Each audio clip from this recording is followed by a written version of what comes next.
Hello बच्चों, आज मैं आपके लिए लाई हूँ 8th क्लास के very short answer type question. ठीक है, इसमें मैंने आपको इंटरेस्ट और कंपाउंड इंटरेस्ट दो चीज़ें निकालना बताऊंगी। जैसा कि आपने देखा है पेपर में एक शॉर्ट क्वेश्चन आता है जिसमें इंटरेस्ट पूछा जाता है और वहीं पर बिलोंग कर देते हैं, उसमें पूछते हैं कंपाउंड इंटरेस्ट निकालना सीखिए। देखिए, मैं आपको पहले इंटरेस्ट निकालना दिखाती हूँ। Find 50% of 375। सॉल्यूशन में जाएंगे। 15% ऑफ ₹375। ₹375 मल्टीप्लाई 15, अब परसेंट होता है वहाँ पर 100 हो जाता है अपॉन में। अगर अपन इसको इससे कट करेंगे तो अपना आएगा 56.25 रुपीज़। ठीक है, उसके बाद अपन आते हैं पहला क्वेश्चन। बच्चों आपको अच्छे समझ में आ गया, फर्स्ट क्वेश्चन अच्छे समझ में आ जाएगा। उसके बाद मैं आपको कंपाउंड इंटरेस्ट बताती हूँ। इसमें है क्वेश्चन नंबर में सेकंड में find amount on a sum of 8,000 पर 2 ईयर्स एट 5% पर एनुअल कंपाउंड। ठीक है, इसमें क्या करना है, प्रिंसिपल दिया हुआ अपन को 8,000, टाइम दिया हुआ अपन को 2 ईयर्स और रेट दी हुई है अपन को 5% annually. Principal P and time और रेट R। अब अपन आते हैं, इसका फॉर्मूला था है A इक्वल P ब्रैकेट में 1 + R/100 ब्रैकेट बंद N। ये फॉर्मूला है बच्चों, ये आप याद कर लेना। ये कंपाउंड इंटरेस्ट का फॉर्मूला है और इसे याद होगा तो आप आसानी से निकाल सकते हो। A बराबर 8,000 P रखा, 1 R टाइम यहाँ पर परसेंट अपॉन 100 और टाइम इधर आ जाएगा। जब अपन इसको इससे काटेंगे तो अपना जो आ जाएगा 21/20 पावर 2 8। अब अपन को इससे इसको काटेंगे, इससे इसको काटेंगे और इन सबका जब मल्टीप्लाई करेंगे तो अपना जो आएगा, ये आ गया अपना कंपाउंड इंटरेस्ट। बच्चों आपको समझ में आया? ये दो क्वेश्चन है, ये पेपर में आ सकते हैं, इसीलिए मैं आपसे कहूँगी कि आप इनकी तैयारी अच्छे से करें। अगर कुछ ना समझ में आए तो आप मुझसे पूछ सकते हैं। इसके बाद मैं आपको एक सवाल और बताती हूँ इसका, जैसे कि क्वेश्चन नंबर थर्ड देख लेते हैं। क्वेश्चन नंबर 3, कन्वर्ट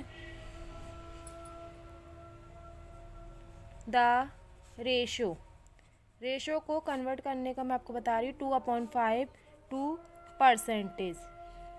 ये बच्चों काफ़ी शॉर्ट क्वेश्चन में आते हैं, जो कि 2-2 या 3-3 नंबर में आते हैं और आप इनको आते हुए भी छोड़ के आ सकते हैं, इसीलिए मैं आपको ये करना बता रही हूँ। देखिए, इसमें कुछ नहीं करना है, 2:5 दिया हुआ है।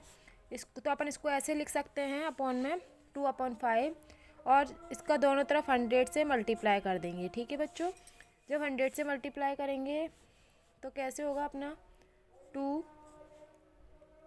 ठीक है, और जो नीचे वाला है उसको अपन ऐसे लिखेंगे 100/5 और पूरा ले लेंगे 100 में। क्या किया बच्चों, अपन ने एलसीएम लिया है इसका। ठीक है, और एलसीएम लेने के बाद आप अच्छे समझ लीजिए क्या किया है मैंने, 2/5 लिया, अपॉन में दोनों का 100 से मल्टीप्लाई किया, फिर मैंने क्या करा है, दोनों का एलसीएम लिया है। एलसीएम लेने के लिए ऊपर या नीचे ऐसे करके लिखना है अपन को। उसके बाद जब मैं इसको काटूंगी इससे तो कितना आएगा मेरा 40% आंसर। 40% कैसे आया, क्योंकि ये 100 का 100 ही रहेगा। 5 1 जा 5, 5 2 जा 10, 40 ऊपर से आया और ये 10 आ गया, ये आ गया मेरा आंसर। ठीक है बच्चों, इसके बाद मैं आपको अगला सवाल बताती हूँ, क्वेश्चन नंबर 4। ठीक है, क्वेश्चन नंबर 4, इसमें मैं आपको बताऊँगी 4 में मैं आपको बताऊँगी ओरिजिनल प्राइस निकालना कैसे। The original price of an item is ₹700। ठीक है, what will be its selling price adding 12% of GST in it। ठीक है बच्चों, ये हो गया आपका क्वेश्चन। क्वेश्चन नंबर 4 में आपको बहुत सरल है, देखिए मैं आपको बताती हूँ निकालना। क्वेश्चन नंबर 4 कुछ नहीं है इसमें, देखिए अपन को क्या दिया हुआ है, original price of an item. ठीक है, कितने दिए हुए बच्चों, ₹700। ओके, उसके बाद में GST निकालनी है, GST बतानी है अपन को। 7 कितनी दिए, 12%, तो 12 अपॉन परसेंट होता है तो 100 अपॉन में जाता है और ₹84। ठीक है, तो सेलिंग प्राइस क्या आ जाएगा? सेलिंग प्राइस कैसे निकालते हैं बच्चों? आपको थोड़ा ये याद करना पड़ेगा। Original price plus GST। ठीक है, तो सेलिंग प्राइस अपनी कैसे आएगी?